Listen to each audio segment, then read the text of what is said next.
When the Expanse Osiris Reborn was first revealed, I was honestly super excited. A proper third-person sci-fi RPG set in the Expanse universe, made by Owlcat, the studio behind complex CRPGs like Pathfinder and Warhammer 40,000. On paper, this is almost exactly the kind of game I want more of. A grounded space RPG, a crew, political tension, interesting choices, good dialogue systems, ship management, combat that looks very openly inspired by Mass Effect, and most importantly, a universe where every decision should feel like it has weight. Because The Expanse has never really been about simple heroes and villains. It's always been about pressure, space systems, and survival. Batters, Earthers, Martians, corporations, private military groups, and ordinary people trapped inside conflicts much larger than themselves. So, when the closed beta finally became available on April 22nd, I was very interested.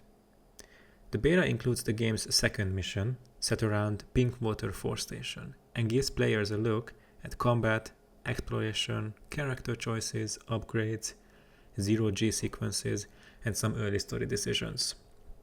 The full game is currently planned for Q2 Spring 2027, so there is still at least a year before full release. Unless it gets delayed, of course, which in today's gaming world is not unlikely. And after looking at what this beta has, I came away from it being a tad bit skeptical, unfortunately. Don't get me wrong, I do not think the game looks bad. Actually, that is what makes making this video even more difficult, because there are things here that I genuinely liked. The zero-G sequence look very atmospheric and genuinely feels like what I would think a spacewalk is like. The idea of being able to command your crew to do very specific actions during combat feels new and promising. The environmental interactions are one of the smartest ways they could make grounded sci-fi combat more exciting. And I absolutely want a modern Mass Effect-like RPG that takes itself seriously and is not goofy or PG-13. But at the same time, the beta also gives me several reasons to be worried. Of course, it's way too early to make any major assumptions. I am not one of those YouTubers who tries to make a controversial and ridiculous headline about each game being doomed and being a failure as soon as there are some things in it I don't like. But this beta release is official to the public, and you have to spend a pretty penny to pre-order it and be able to play it. So I think it is in our right to criticize it constructively. Mostly, I am worried that the Expanse Osiris Reborn might understand the surface of what made Mass Effect exciting and the setting of what makes the Expanse interesting, but may still struggle with the harder part, making choices feel meaningful, making dialogue feel natural, making enemies feel believable, and making this universe feel morally complicated instead of just cinematic. I also don't want to compare this game too much to Mass Effect, even though developers did comment publicly that they are completely fine with the comparisons. Everyone's doing that already, and it will keep happening no matter what, because the two games are so similar. But I think we should give the developers a chance to shine on their own without expectations us players get from playing a different franchise. Just because two games take place in space and have companions and combat does not mean that it will be the same game, or that it even has to be. Nevertheless, in this video I want to go through what's in the beta, what I liked, what I would change, what worries me the most, and whether I think these things can realistically be fixed before the full release next year. So the closed beta is not a huge part of the game. It is basically one early game mission. You arrive at Pinkwater Force Station after escaping Eros with your twin sibling Jay and a stolen ship. You meet Zafar, who later joins your crew as a mechanic, and the mission escalates when Protogen forces attack the station and tries to capture you. Him joining does not actually happen in the beta, however, so his presence here is still very limited. The beta lets you test a few important systems. You can play with limited preset character options, including Battle and Earther backgrounds, and Gunner or Hacker style builds. The final game is supposed to have more customization, including Mars as an origin and more specializations. So far we know that all Battle characters are pre-made female ones and Earther characters are male, at least in the beta. In the full release, we have been promised a full character creator with more background options to choose from, so I think this is fine for now. As for gameplay, you get third-person cover shooting, gadgets, companion commands, tactical pause, environmental interactions, destructible covers, zero gravity combat, which we'll talk about more in detail later, dialogue choices, skill checks, exploration, loot, materials, weapon upgrades, and at least one major branching decision involving whether pink water personnel should actively resist the attackers or pretend to cooperate while you escape. As a feature list, that sounds very strong and promising. The beta is clearly trying to show the full identity of the game. Cinematic RPG conversations, tactical combat, crew-based abilities, environmental decision-making, and a grounded sci-fi setting. Everything someone with a deep love for RPGs loves to see and play. So it should be clear as day that we are on our way to getting a perfect sci-fi RPG. Right? Clearly, the issue here is not that Owlcat has no good ideas. It is actually that some of these ideas currently seem much stronger in concept than in execution. Let me just start with the positives, because I don't want this video to sound like I'm rooting against the game. The first thing I liked very much is the general ambition from the developers. Owlcat is moving from isometric CRPGs into a much more cinematic third-person action RPG format. There is a huge risk from them, especially because cinematic action games tend to get a lot more attention from the public. So with that comes higher expectations from players, and of course that needs a much higher budget. This shift requires different animation work, pacing, combat readability, dialogue presentation, camera direction, voice acting standards, just to name a few. And for a first attempt at this kind of format, there are signs that Owlcat understands the appeal. PC Gamer, for example, described the beta's combat as solid rather than inspiring, which I know does not sound convincing at all, but they also said the mission made them more confident that Owlcat can handle the cinematic action side of the game. Time will tell if that actually can become inspiring rather than solid later on. The second thing I liked very much is the zero-G and exterior station sequences. This is where the game seems to understand the Expanse show and books the best. When you are outside the station, walking with your mech boots, with open space around you, the environment doesn't just look different, it changes the feeling of the fight. Sound becomes more muffled, so whenever you shoot, there is barely any sound coming from your guns. Dead bodies and debris can also float away, so for example stealth becomes almost impossible, forcing you to think a little bit more strategically. Also, explosions have a different visual impact. It also takes some time to adjust to your aiming methods with your gadgets. Several previews singled out the zero-G sections as one of the strongest parts of the beta, and I am also super excited to see what other similar and unique ideas Owlcat comes up with. The third thing I really liked is the idea of environmental quote-unquote exploits. I'm not sure what would be a better name for this for now, so let's just call them that. Your companion Jay, and I'm sure in the future other companions too, can interact with explosive objects or hazards in the environment. Also, you can order your companions to use the environment to destroy cover or trigger objects against enemies. You might be thinking, Mass Effect also gave us the ability to control our companions' abilities. Yes, you are exactly right. But these exploits we can use here are much more advanced and specific to certain combat encounters. Let's just give you an example. When enemies are standing at the end of a hallway hiding behind cover, and you are being shot at, you can order Jay, your companion, to shoot at an explosive canister, which kills or distracts your enemies without you having to exit from cover. You cannot do this in every combat scenario, only when there's a specific explosive canister at the end of a hallway. There are some things I really didn't like about companion AI, so we'll actually come back to this topic a bit later. The fourth and final thing I really liked is that the game already has some small RPG touches. There are, for example, skill checks, alternate routes you can take, supply hunting, hidden workbenches, weapon upgrades, different approaches to some situations based on what personality you want for your main character. For instance, if your twin Jay, who is currently your only companion in the beta, has high athletics, you both together can move debris and access another section of the ship. There are also other skills like persuasion, perception, any kind of skill you would expect from an RPG. This might give a sort of TTRPG feel to the game as well, but don't get too excited. These are not luck-based dice rolls. You have to reach or exceed a certain number in order to pass the skill check. Otherwise, the game just locks you out of the option until you reach a high enough level. But now let's move on to topics where I discuss some things I am quite worried about. The beta includes a major early decision you have to make. Protogen forces an attack on Pinkwater Station, and you can persuade the station chief to have Pinkwater operatives fight back, or you can choose a quieter approach where they pretend to comply while you and Jay escape. On paper, this is exactly the kind of choice I would want. It's morally messy, you're asking other people to risk their lives so you can escape. You may be doing the strategically smart thing, but at a human cost. That is very Expanse and Mass Effect, and difficult morally grey choices I strive for in any RPG I play.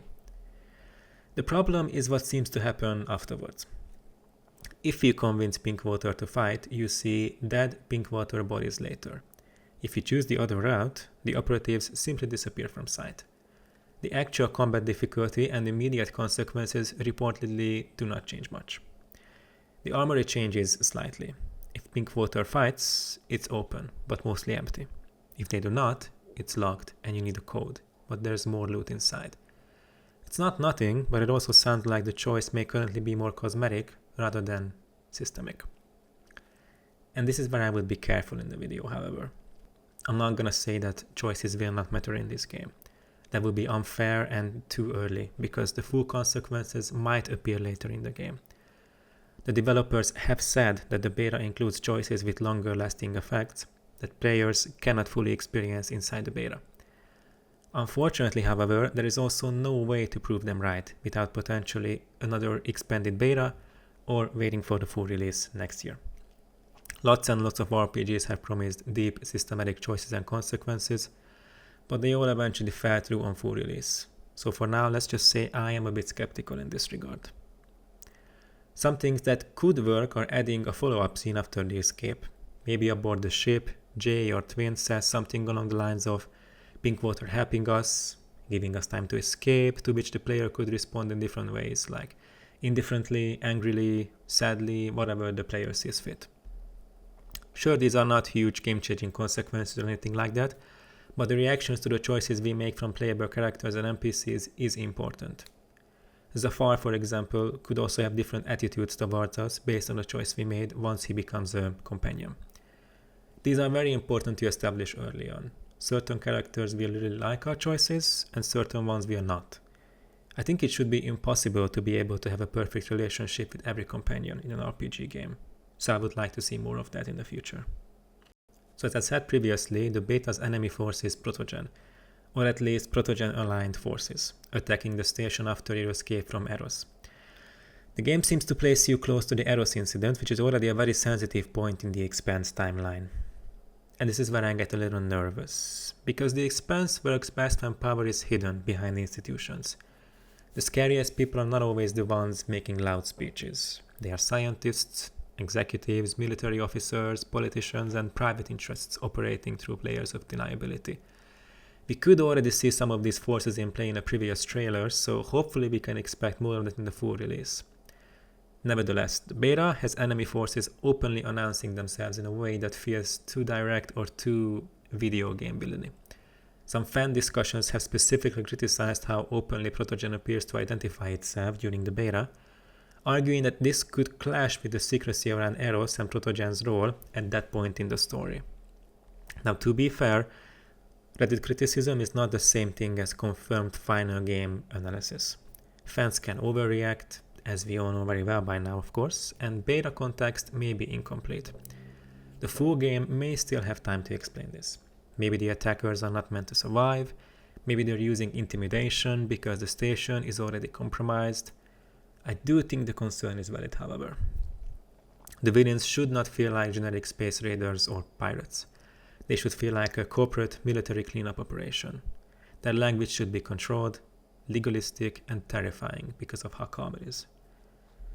Dialogue rewrites, line delivery, enemy barks, and scene framing can be difficult, but they are not impossible a year before launch. The bigger question is whether the overall story treats Protogen as a complicated institutional threat or just a convenient army of bad guys. Let's move on to combat. This is probably the most subjective concern of mine that not many may share, but I feel it important to include nonetheless, as it can be a major factor towards this game's success.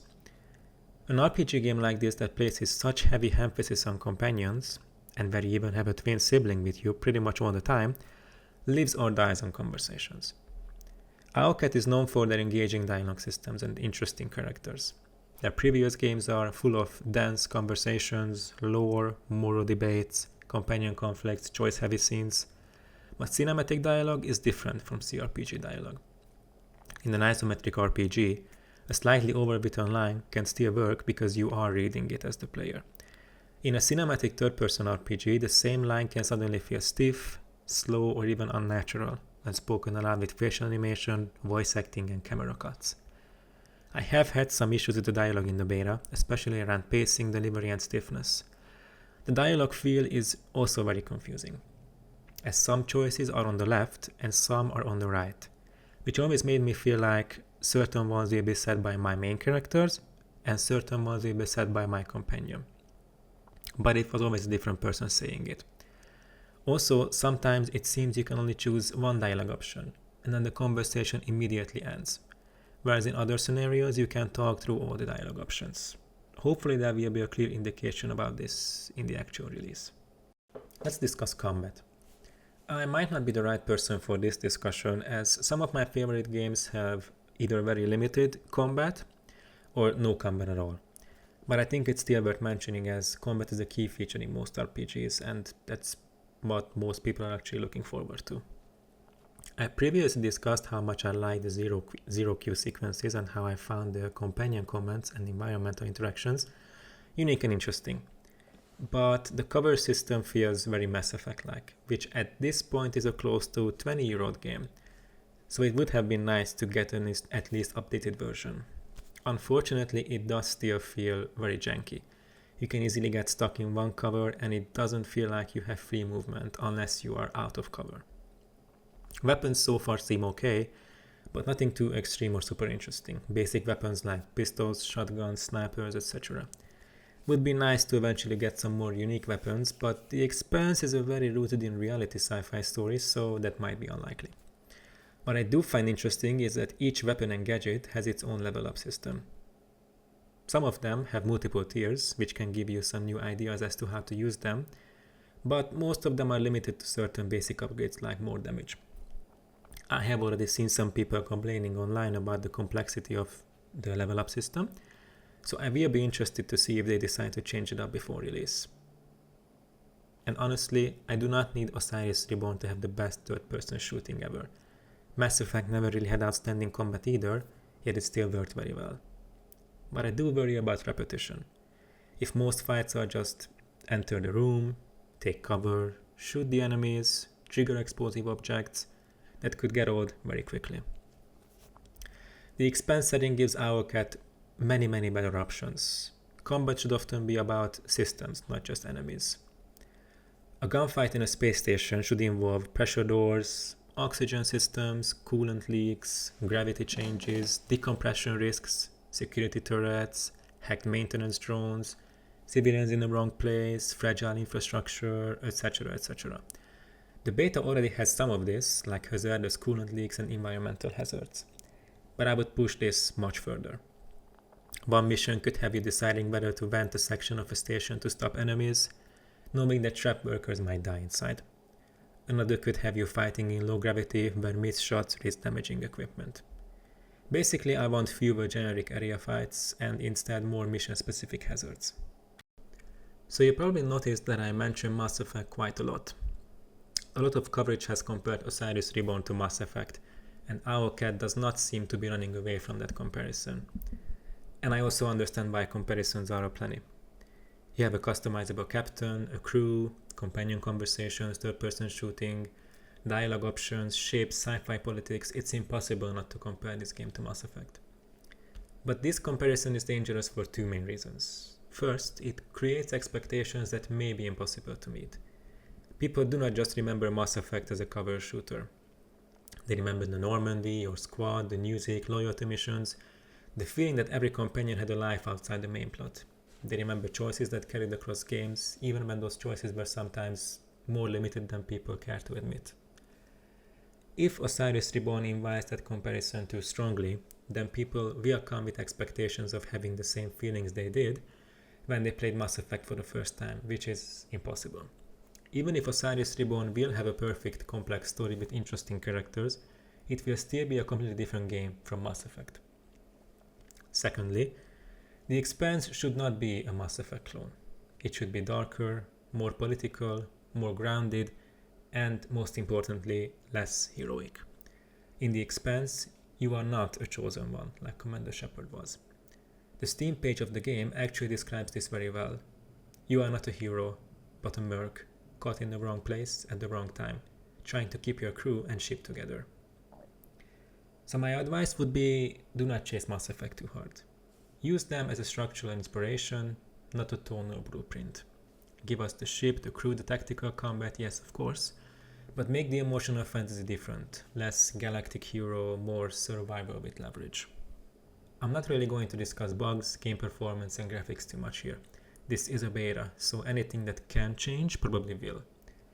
Also, as long as it's not a cyberpunk release situation, I think we can all be pretty happy about it. During my time in the game, to be fair, I did not experience any game-breaking bugs or ridiculous issues, but this is a very specific segment. They probably planned as the beta for a long time, so it is possible that other areas might not be this polished, and who knows if they will ever be. So we'll have to see. So can the problems people have been talking about be fixed before the full release?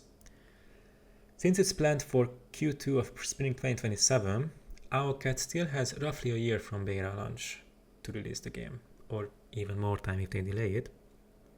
So can these issues be fixed? Sure, absolutely. Some of them. Performance, animations, combat tuning, enemy and companion AI, voice pacing, all of these basic things can easily be improved. But some issues are harder to grasp.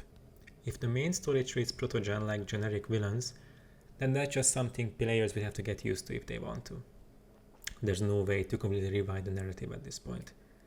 Additionally, if most choices are designed as short-term variations instead of long-term consequences, those are also pretty impossible to add at this point too. Certain scenes would have to be added or removed, and there could be awkward scenarios where certain characters' behavior suddenly changes when they didn't consider something that would happen to the character. Also, if the game's tone is too close to heroic space opera and not close enough to a grounded political survival game, that is also something that's hard to change.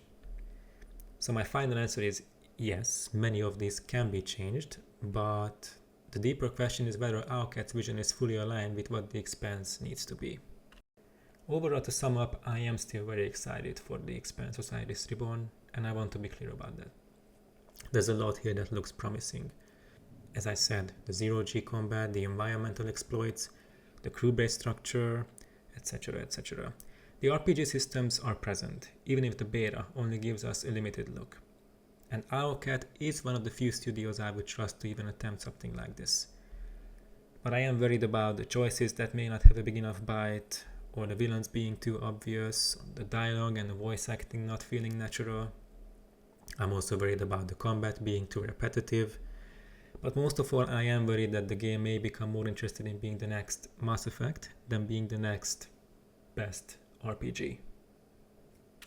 But what about you? What did you think of the beta? Did you play it? Do you plan on playing it? Did it make you pre-order the game? Let me tell you what you thought about it. And stay tuned for more videos like this. Like and subscribe and follow for more. Take care and see you in the next one.